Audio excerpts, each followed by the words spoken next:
So it was exactly a year ago today, 365 days, that the Justice Department leaked a story to the New York Times, and it caught our attention immediately. They told the Times they were investigating Congressman Matt Gaetz, Republican of Florida, for a very serious crime, underage sex trafficking.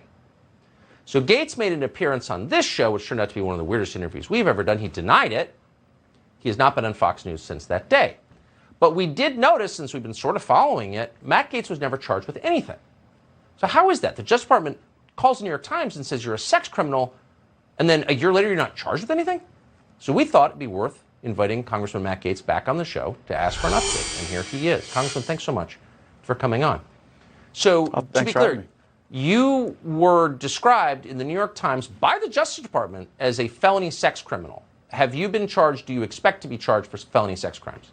No, this was an operation to destroy me, to harm my family, to hinder my ability to serve the district and the movement that I represent in Congress.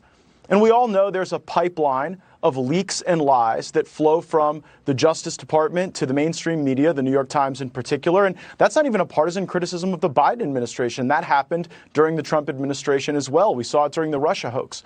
But the most important update, the most important thing that's happened since our last on-air discussion, someone has been indicted and has pled guilty to trying to shake down my family based on this pile of lies. And so I'm not going to allow it to hinder me. I'm going to continue the important work that I do here in the Congress for my constituents. Yeah, so I'm not going to ask any questions about your personal life because it's not my business. It's really simple. If you've committed a crime, let them charge you. And they haven't. And they've smeared your name. Again, your private life's your business. Whether you committed a crime or not is everybody's business, and you haven't. And I just want to ask you one more time, crisply and clearly, do you expect to be charged for the crimes of which they've accused you? No, that would be a travesty. I'm innocent. I have maintained my innocence. I have been entirely consistent on this fact, and each and every day, the lies about me unravel and are debunked, and the things I've said, and admittedly, it's pretty wild to come on your show and say that my family's being shaken down for $25 million by some fraudsters, some with connections to the intelligence community and the Department of Justice, but in fact, someone has pled guilty to just that. So I feel vindicated each and every day that the facts are revealed, but I don't want this to be a distraction from the critically important work going on in the Congress that my constituents expect me to dig in on. Well, you can't allow the Justice Department to silence sitting members of Congress with fake allegations of sex crimes. And again, if the allegation is real, let them prove it. That's their job, not ours. So I want to ask you also about the FBI this. So the assistant director of the FBI cyber division, a guy called Brian Vorndran, if I'm pronouncing it correctly, came before the House Judiciary Committee, and you asked him a simple question: where's Hunter Biden's laptop? And here's how he responded. You are the assistant director of FBI cyber. I want to know where Hunter Biden's laptop is. Where is it? Sir, I don't know that answer. I mean, Hunter Biden's password on his laptop was Hunter02.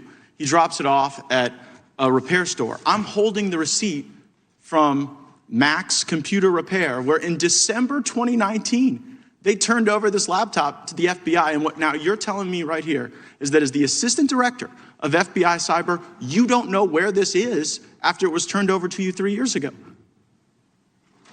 Yes, sir, that's an accurate statement. Well, I don't even know how to assess that. This is the director of cyber at the FBI. So what do you make of this? If the laptop was Russian disinformation, as they told us for quite some time, you'd think they would know where it is.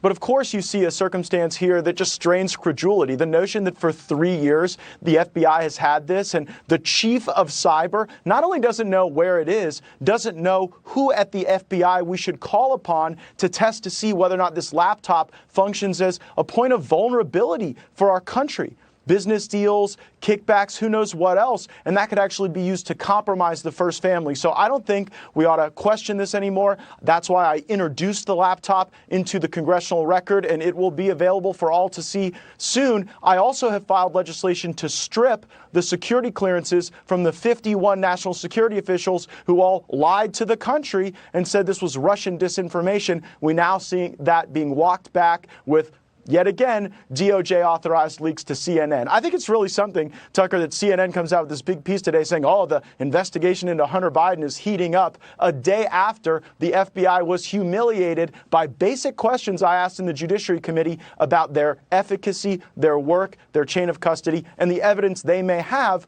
of a U.S. vulnerability that could be exploited by our adversaries. Yeah, there's something going on there. There's a move against Biden from within the Democratic Party. I have no idea what it means, but it's obviously underway.